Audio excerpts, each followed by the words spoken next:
पती दारू पिऊन त्रास देतो असे कारण सांगत ती माहेरी गेली, तिथेच राहू लागली. नंतर पती व्यसनात घर व जमीन विकेल असे सांगत सगळी मालमत्ता नावावर करून मागू लागली, पण तो साफ नकार देत होता. हे सगळे पाहिले की तिचे बरोबर आहे असेच कोणीही म्हणेल. कायदाही महिलांच्याच बाजूने कौल देईल, पण ती माहेरी राहणार आणि पतीची मालमत्ता नावावर करून घेणार. मग पती आणि सासूचे काय, हा प्रश्न तिला कुणी विचारणारे नव्हते. भांडण धुमसत राहिले आणि एक दिवस त्याचा निर्घृण खून झाला. त्याचे गुप्तांगही कापून टाकले. पोलीस तपास सुरू झाला व आजपर्यंत पतीला दूषण देणाऱ्या पत्नीचा खरा चेहरा उघड झाला. स्वतःच्या व्यभिचारासाठी संसार मोडणाऱ्या त्या बाईने मुलाला सामील करून घेत प्रियकराच्या हातून पतीचा खून घडवून आणला होता. त्या घटनेचा हा वृत्तांत. कल्मेश कोटी याचा विवाह कुंदगोळ तालुक्यातील तरघट येथील कस्तुरी हिच्याबरोबर सुमारे 25 वर्षापूर्वी झाला. त्यांचा संसार सुखासमाधानाने चालू होता. त्यांना किरण नावाचा 25 वर्षाचा मुलगा आहे. कल्मेश हा तुमकुर येथे होम केअर म्हणून कामाला असल्याने तो महिन्यातून 2-3 वेळा गावाकडे येत होता. तो बाहेर राहत असल्याने त्याला दारू पिण्याचे व्यसन लागलेले होते. या व्यसनामुळे त्याची पत्नी कस्तुरी बरोबर भांडणे होऊ लागली. या भांडणात तो कस्तुरीच्या चारित्र्यावर संशय घेऊन तिला मारहाण करत होता. हिरेनंदीहळ्ळी गावात कल्मेश याची वडिलार्जित शेती व मोठे घर आहे. कल्मेश हा दारूच्या आहारी गेल्याने शेती व घर हे मुलगा किरण किंवा माझ्या नावे करा असा तगादा कस्तुरीने त्याच्या मागे लावला होता. आपली पत्नी परपुरुषाच्या नादी लागली असल्यानेच ती घर व शेती नावावर करून मागत आहे असा समज कल्मेशने करून घेतला होता. याच कारणाने तो आपली वडिलार्जित शेती व घर तिच्या किंवा मुलगा किरणच्या नावे करण्यास तयार नव्हता. त्यातून नवरा बायकोची भांडणे विकोपाला गेली. पै पाहुण्यांनी व कस्तुरीच्या माहेरच्या लोकांनी त्यांच्या भांडणात बऱ्याचदा मध्यस्थी केली, परंतु त्यांची भांडणे मिटत नव्हती. नवरा आपल्या चारित्र्याला संशय घेऊन मारहाण करत असल्याने कस्तुरी मुलगा किरणला घेऊन माहेरी तुरघट येथे राहू लागली. गेल्या 10-12 वर्षापासून माहेरीच राहत होती. माहेरी राहत असूनही ती नवऱ्याला संपत्तीच्या वादातून त्रास देत होती. शेती व घर आपल्या नावावर करण्याचा हट्ट धरून तिने सुरूच ठेवला होता. या संदर्भात नवरा व सासूच्या विरोधात कोर्टात केस घातली होती. कल्मेश आपली वडिलार्जित प्रॉपर्टी तिच्या नावावर करण्यास काही केल्या तयार नव्हता, कारण त्याला आपल्या वयोवृद्ध आईची काळजी वाटत होती. यात काही गैरही नव्हते, कारण बायकोवर विश्वास कसा ठेवायचा हा त्यांच्या समोरचा प्रश्न होता. बायकोला आपली किंवा आपल्या आईची काळजी वाटत नाही याची त्याला खात्री झालेली होती. त्यामुळे तो काही तिचे ऐकायला किंवा ती सांगेल तसे करायला तयार नव्हता हे स्वाभाविक होते. दुसरीकडे कस्तुरीला वचक होते की नवरा कल्मेश हा दारूच्या व्यसनाच्या पायी शेती आणि घर विकून खाईल आणि आपल्याला व मुलग्याला वाड्यावर सोडेल अशी भीती वाटत होती. त्यासाठी ती मालमत्ता नावावर कर म्हणत होती, पण तो ऐकत नव्हता.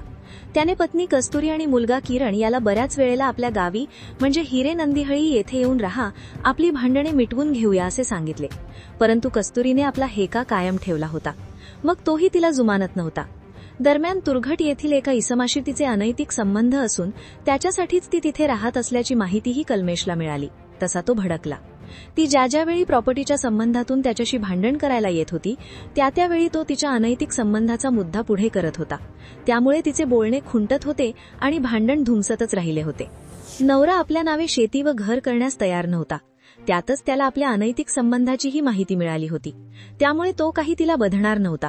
जास्तच जबरदस्ती केली तर तो तिची बदनामी करू शकत होता. हे सगळे लक्षात आल्यानंतर कस्तुरीने वेगळाच घाट घातला. तिचे खरोखरच अनैतिक संबंध होते. तिने या सगळ्यात आपल्या प्रियकराला सामील करून घेण्याचे ठरवले. प्रियकराला सांगून नवरा कल्मेश याची गेम करण्याचा प्लॅन तिने आखला. कल्मेश हा गेल्या 10-12 दिवसापूर्वी हिरेनंदीहळ्ळी येथे आल्या असल्याची माहिती कस्तुरीला मिळाली. तिने तिचा प्रियकर महेश अंबणवार याला ही माहिती दिली. त्याचीही ओळख कल्मेश बरोबर होती. याच ओळखीचा फायदा घेत त्याने कल्मेशला दिनांक 16 फेब्रुवारी 2026 रोजी दारूच्या पार्टीसाठी फोन करून बोलावून घेतले. पार्टीसाठी ते दोघे हिरेनंदीहळ्ळी गावाबाहेर असणाऱ्या एकाच्या शेतात गेले. तेथे आधीच महेश अंबणवार याचा मित्र मुदकप्पा कोलेकर हा हजर होता. याशिवाय आधीपासून कल्मेशचा मुलगा किरण हाही लपून बसला होता. हे माहीत नसल्याने कल्मेश हा महेश आणि मुदकप्पा या दोघांसोबत दारू पीत बसला. त्या तिघांना दारूची नशा चढू लागली होती. कल्मेशच्या डोळ्यात दारूची झिंग जास्तच दिसत असताना मुदकप्पाने मुद्दामच कल्मेशच्या बायकोचा विषय काढला. तसेच महेश आणि मुदकप्पा या दोघांनी 2 दिवसात तुझी शेती आणि घर कस्तुरीच्या नावे नाही केलेस तर तुला आम्ही बघून घेऊ असे धमकावले. त्यावर दारूच्या नशेत असणाऱ्या कल्मेशनेही ठाम शब्दात नकार दिला. तुम्ही मला हे सांगणारे कोण? तुम्ही माझ्या बायकोचे यार आहात काय? तुमच्या दोघांपैकी कोणाशी तिचे अनैतिक संबंध आहेत असे तो बडबडू लागला. तेव्हा महेशने माझे तुझ्या बायकोबरोबर संबंध आहेत, तू काय करणार असे म्हणत कल्मेशला टोचले. तसा कल्मेश त्याच्या अंगावर धावून गेला. ते दोघे याचीच वाट पाहत होते. तो अंगावर येताच महेश आणि मुदकप्पा या दोघांनी त्याला धरून चोप देण्यास सुरुवात केली. मुदकप्पा कोलेकर याने चाकूने कल्मेशवर सपासप वार केले. त्यासरशी कल्मेश बचावासाठी आक्रोश करत तडफडू लागला. त्याचवेळी त्याचा मुलगा किरण तेथे आला. त्यानेही त्या बापाला वाचवण्याऐवजी मुलानेच मारेकऱ्यांना प्रोत्साहन दिले. कल्मेश बिचारा तडफडत होता. त्याचवेळी मारेकऱ्यांनी कल्मेशची पॅन्ट खाली करून त्याचे गुप्तांग कापून टाकले. असह्य वेदनांनी तडफडत तो जागेवरच गतप्राण झाला. आपल्या हातून त्याचा खून झाल्याचे बघून त्या तिघांनीही मृतदेह मक्याच्या शेतातच टाकून पोबारा केला. 2-3 दिवस या घटनेचा कोणाला काही थांगपत्ता लागला नाही. कल्मेशची वयोवृद्ध आई तो तुमकूर येथे कामाला गेला आहे असे समजून गप्प राहिली होती. इकडे 4 दिवसांनी मक्याच्या शेताचे मालक चंद्रशेखर हनमनाळ हे शेतात गेले तेव्हा त्यांना काहीतरी कुजलेला वास येऊ लागला. त्यांनी पुढे जाऊन पाहिले असता त्यांना एका इसमाचा कुजलेला मृतदेह दिसला. मयताचे गुप्तांगही कापलेले दिसत होते. त्यांनी लागलीच या घटनेची माहिती गावातील पाटीलांना दिली. पाटीलांनी घटनास्थळी येऊन खात्री करून कित्तूर पोलिसांना माहिती दिली. काही वेळात पोलीस घटनास्थळी दाखल झाले. पोलीस उपनिरीक्षक प्रवीण जी हंपणवार यांनी घटनास्थळी दाखल होत घटनेचा पंचनामा केला. मयत इसमाची ओळख हिरेनंदीहळ्ळी येथील कल्मेश कोटी असल्याची पटवली. घटना घडून 3-4 दिवस झाले असतील असा अंदाज पोलिसांनी बांधला. दरम्यान घटनास्थळी जिल्हा पोलीस प्रमुख राम राजन, अतिरिक्त जिल्हा पोलीस प्रमुख रामगडा बसरगी, बैल होंगळ विभागाचे डीवायएसपी वीरय्या हिरेमेठ आणि कित्तूर पोलीस स्टेशनचे पोलीस निरीक्षक शिवानंद गुड्डंटी यांनी भेट दिली. कित्तूर पोलिसांनी या घटनेची माहिती मयत कल्मेश कोटी याची पत्नी कस्तुरी कोटी आणि मुलगा किरण यांना दिली. तेही तातडीने घटनास्थळी आले. त्यानंतर पंचनामा उरकून मृतदेह पोस्टमॉर्टमसाठी कित्तूर येथील सरकारी रुग्णालयात पाठवून दिला. वरिष्ठांच्या मार्गदर्शनाखाली पोलीस या घटनेचा तपास करत होते. परंतु घटनास्थळी कोणता पुरावा आढळून आला नसल्याने तपासात अडचणी वाढत होत्या. तपासकामी पोलिसांनी आपले खबरे कामाला लावले होते. 2-4 दिवसात खबऱ्याकडून पोलिसांना माहिती मिळाली की कल्मेशच्या घरातच संपत्तीवरून त्याच्या पत्नीशी वाद होत होता. तिची पत्नी याच कारणातून 10-12 वर्षापासून तिच्या माहेरी राहत होती. तिनेच तिच्या प्रियकराला कल्मेशला मारण्यास सांगितले होते. ही माहिती मिळताच पोलिसांनी तातडीने हालचाल करत संशयित म्हणून पहिल्यांदा कस्तुरी कोटी आणि तिचा मुलगा किरण कोटी यांना ताब्यात घेतले.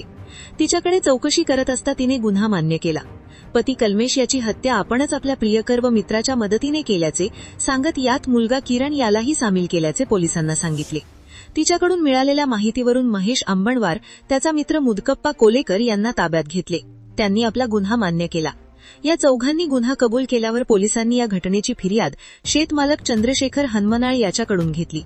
त्यांनी दिलेल्या फिर्यादीवरून कित्तूर पोलीस ठाण्यात कल्मेश शंकरयप्पा कोटी वय 50 याच्या हत्येप्रकरणी तिची पत्नी कस्तुरी कोटी वय 44, मुलगा किरण कोटी वय 25, महेश मडिवारप्पा अंबणवार वय 33, मुदकप्पा पद्मराज कोलेकर वय 30 या चौघांच्या विरोधात भारतीय न्याय संहिता कलम 103(1) प्रमाणे गुन्हा दाखल केला.